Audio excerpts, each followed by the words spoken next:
नमस्कार दोस्तों, स्वागत है आपका मेरे चैनल कॉमिक्स लाइफ में।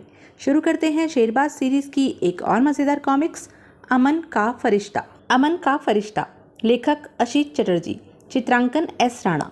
पिछले वीडियो किंग कॉन्ग में हमने देखा कि शेरबाज को उसका मित्र ब्रिगेडियर यूरी मार्श सोनाल देश के दूसरे स्वाधीनता दिवस के अवसर पर निमंत्रित करता है। शेरबाज डॉक्टर रोमा के साथ एक विशेष हेलीकॉप्टर से सोनाल देश पहुंचता है, परंतु उसके वहां पहुंचने से पहले ही सोनाल देश के घनी आबादी वाले शहर बोकारो में किंग कॉन्ग भयानक तबाही मचा देता है। शहर बोकारो में मरघट का सा सन्नाटा छा जाता है। ऐन मौके पर शेरबाज डॉक्टर रोमा के साथ बोकारो शहर में हेलीकॉप्टर से लैंड करता है। उसके बाद शेरबाज और डॉक्टर रोमा भयानक खतरों में घिर जाते हैं, परंतु शेरबाज हिम्मत नहीं हारता और अंततः अपने मित्र यूरी मार्श से मिलने में सफल हो जाता है। यूरी मार्श शेरबाज को बोकारो शहर में किंग कॉन्ग द्वारा की गई तबाही और आतंक के बारे में विस्तार से बताता है। सब कुछ सुनने के बाद शेरबाज किंग कॉन्ग पर काबू पाने की एक योजना बनाता है, लेकिन अपनी योजना पर अमल करते हुए शेरबाज की जान खतरे में पड़ जाती है। शेरबाज की जिंदगी और मौत के बीच बस चंद ही सेकंडों का फासला रह जाता है। अब आगे। डॉक्टर वुड और रकाबपोश शेरबाज पर मंडराती मौत का नज़ारा स्क्रीन पर देख खुशी से फूले न समा रहे थे। अब इस बेवकूफ़ हिंदुस्तानी को कोई नहीं बचा सकता मास्टर। इस बेवकूफ़ को क्या मालूम कि जिसे यह अपना दोस्त समझ रहा है वह वास्तव में हमारा ही आदमी है। हा हा हा। तभी रोमा को मार्श पर झपटते देख नकाबपोश की हंसी जैसे गले में फंसकर रह गई।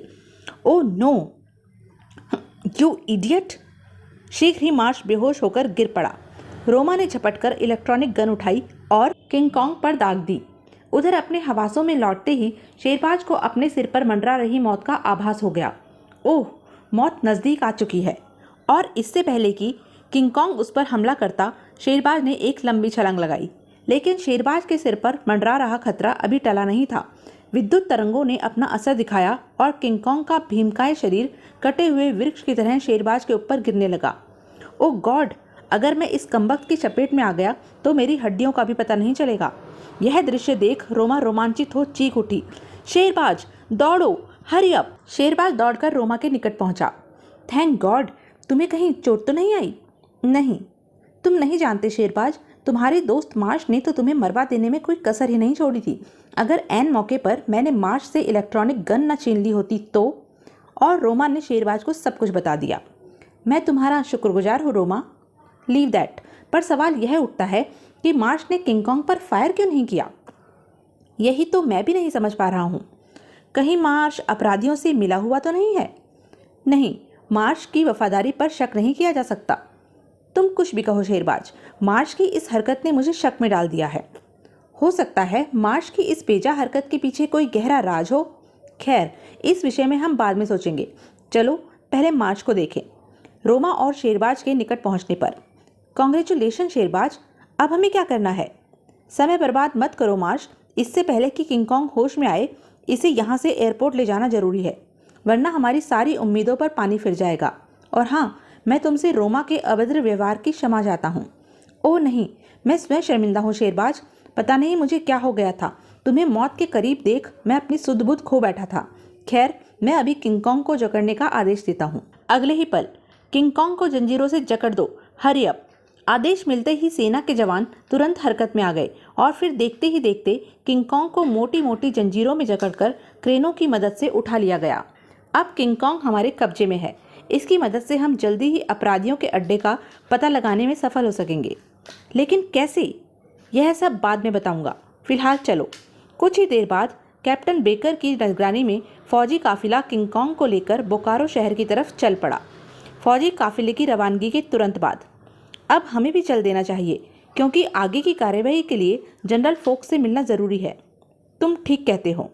और फिर जनरल फोक से मिल सारा कार्यक्रम तय करने के बाद शेरबाज रोमा के साथ मिलिट्री हेडक्वार्टर से बाहर आ गया। हम कहाँ जा रहे हैं? बोकारो एयरपोर्ट, जहाँ किंग कॉन्ग पर नज़र रखने के लिए हमें अपनी तैयारी शुरू करनी है। उधर किंग कॉन्ग पर फिर से नियंत्रण पाने की कोशिश में डॉक्टर वुड पागलों की तरह यंत्रों से जूझ रहा था। और कितना वक्त लगेगा डॉक्टर? अभी कुछ नहीं कह सकता। मार्श की बेवकूफ़ी की वजह से यह मुसीबत आई है। किंग कॉन्ग का कंट्रोल सिस्टम फेल हो चुका है, जिसे सुधारने में काफ़ी वक्त लगेगा। नहीं डॉक्टर, यह काम जल्दी होना चाहिए। ज़्यादा वक्त ज़्यादा परेशानियां खड़ी कर देगा। मार्श ने खबर दी है कि वह हिंदुस्तानी कोई नई चाल चल रहा है। ओह, हमें किसी भी कीमत पर किंग कॉन्ग वापस चाहिए डॉक्टर। किंग कॉन्ग के बिना हमारा मकसद पूरा नहीं हो सकता। मैं किंग कॉन्ग के महत्व को समझता हूँ मास्टर। मैं अपनी तरफ से कोई कसर नहीं छोड़ूंगा। मैं तुम्हें सुबह तक का वक्त दे रहा हूँ डॉक्टर। इस बीच यह काम पूरा होना ही चाहिए। सुबह शेरबाज की तैयारी पूरी होने की खबर मिलते ही जनरल फोक्स बोकारो एयरपोर्ट के हैंगर में पहुंचा। Good morning sir. Morning. Sherbaz कहाँ है? अंदर है सर। आइए सर। भीतर। अगर किंग कॉन्ग को होश आ गया तो? फिक्र की कोई बात नहीं है डॉक्टर रोमा। किंग कॉन्ग को इतनी मजबूती से जकड़ा गया है कि वह अपनी जगह से हिल भी नहीं सकता। मूर्ख हो तुम कैप्टन। तुम्हें अभी किंग कॉन्ग की ताकत का अंदाजा नहीं है। हर तरह से संतुष्ट होने के बाद शेरबाज जब उनके पास पहुंचा तो जनरल फोक्स उत्सुकतावश पूछ बैठे, आखिर तुम करना क्या चाहते हो शेरबाज? मैं उस सुदूर नियंत्रण केंद्र की स्थिति का पता लगाना चाहता हूं जहां से किंग कॉन्ग को कंट्रोल किया जाता है। लेकिन यह कैसे संभव है? आज के वैज्ञानिक युग में कुछ भी असंभव नहीं है मार्श। मैं पहले ही बता चुका हूं कि किंग कॉन्ग हार्ड मास का दैत्य नहीं, रोबोट है। यही वजह है कि इसके मैकेनिज्म में खराबी पैदा होने के बाद अपराधी उसे अदृश्य कर वापस बुलाने में नाकामयाब रहा है। पर मुझे पूरा विश्वास है कि अपराधी किंग कॉन्ग को हासिल करने की कोशिश जरूर करेगा। जैसे ही वह यह कोशिश करेगा, यहाँ लगे इलेक्ट्रॉनिक पद्धति द्वारा स्वचालित उपकरण किंग कॉन्ग का पीछा करेंगे और यह दिशा सूचक यंत्र उस दिशा को दर्शाने लगेगा जिधर से किंग कॉन्ग अदृश्य होकर गुजरेगा। इस तरह दिशा का अनुसरण कर हम उस स्थान का पता लगा लेंगे जहां अपराधी का खुफिया नियंत्रण केंद्र मौजूद है। वंडरफुल। तुम सचमुच ग्रेट हो मिस्टर शेरबाज। लेकिन मार्श कुछ और ही सोच रहा था। तुम्हारी यह चतुराई धरी की धरी रह जाएगी शेरबाज। अच्छा हुआ मुझे तुम्हारे इरादों का पता चल गया। तभी रोमा संदेह जाहिर करते हुए बोली, पर शेरबाज, तुम यह क्यों भूल रहे हो कि होश में आने के बाद किंग कॉन्ग हमला भी कर सकता है? नहीं, किंग कॉन्ग ऐसा नहीं कर सकेगा क्योंकि एंटीना की मदद से उसके चारों ओर विद्युत तरंगों का जाल बिछा दिया गया है। किंग कॉन्ग उस सीमा से बाहर नहीं जा सकता। ओह, बहुत खूब। अब मुझे पूरी उम्मीद है कि बहुत जल्द इस खतरनाक खेल का अंत हो जाएगा। मुझे भी यही उम्मीद है श्रीमान। पर किंग कॉन्ग को होश कब तक आएगा? यह कहना मुश्किल है। इसलिए जब तक किंग कॉन्ग को होश नहीं आता, हमें सतर्क और मुस्तैद रहना होगा और इस स्थान को कड़ी निगरानी में रखना होगा। यह जिम्मेदारी तुम मुझ पर छोड़ दो। तुम काफ़ी थक चुके होंगे शेरबाज। अब तुम्हें आराम करना चाहिए। हाँ, मैं भी यही सोच रहा हूँ। तो फिर देर मत करो मित्र। आओ, मैं तुम्हें रास्ते में ड्रॉप कर दूंगा। आओ रोमा। नहीं शेरबाज, मैं बहुत आराम कर चुकी हूँ। मैं यहीं रहूँगी। तुम यहाँ क्या करोगी? किंग कॉन्ग के होश में आने का इंतजार। मैं यह सुनहरा मौका खोना नहीं चाहती।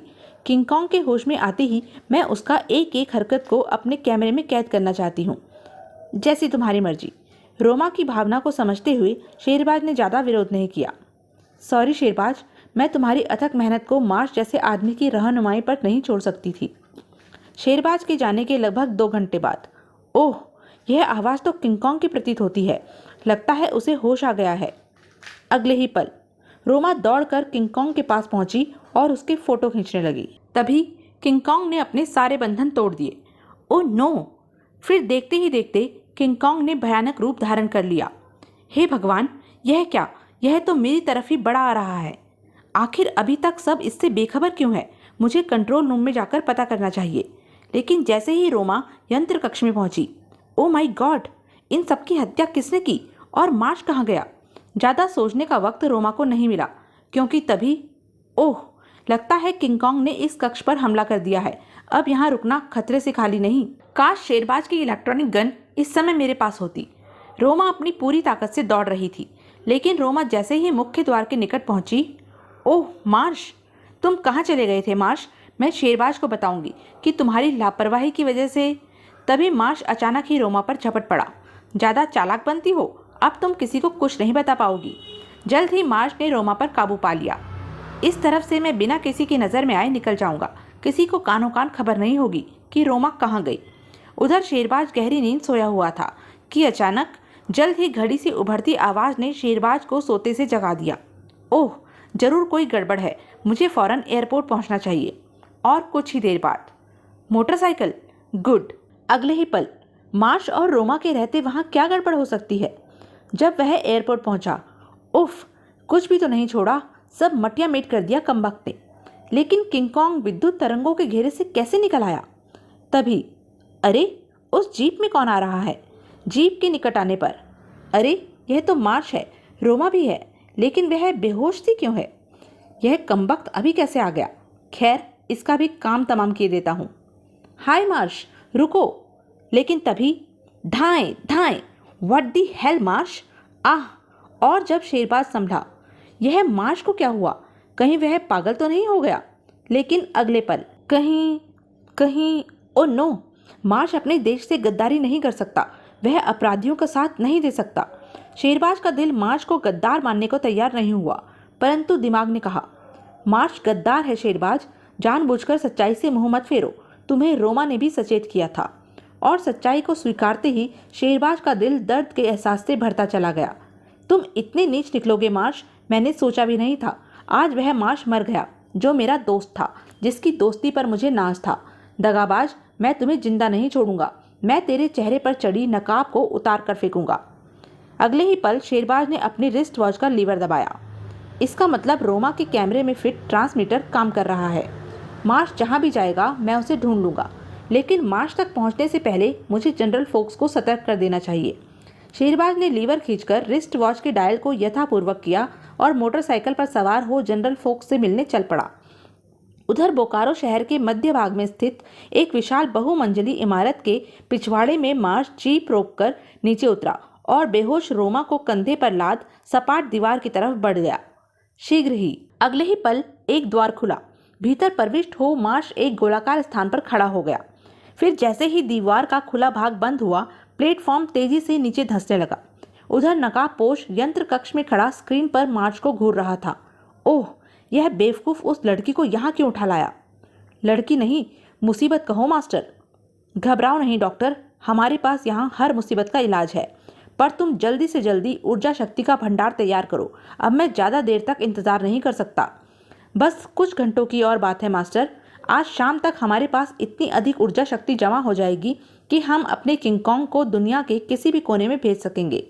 बस, तो फिर आज ही रात से हम अपना खेल शुरू कर देंगे। हमारा पहला अटैक लंदन पर होगा, उसके बाद Paris, Tokyo, peeking, Delhi, Moscow, एक एक कर हम विश्व के बड़े एवं खूबसूरत शहरों को नेस्तनाबूद कर देंगे। हा हा हा। यहाँ तक नौबत नहीं आएगी मास्टर। इससे पहले ही दुनिया के सभी देश आपके सामने घुटने टेक देंगे। अगर उन्होंने ऐसा नहीं किया तो हम धरती के चप्पे चप्पे पर लाशें बिछा देंगे, खून का दरिया बहा देंगे। अब हमें विश्व सम्राट बनने से कोई नहीं रोक सकता डॉक्टर। कुछ ही दिनों बाद सारी दुनिया हमारी मुट्ठी में होगी। हा हा हा। तभी मार्श रोमा को लिए हुए उस कक्ष में दाखिल हुआ।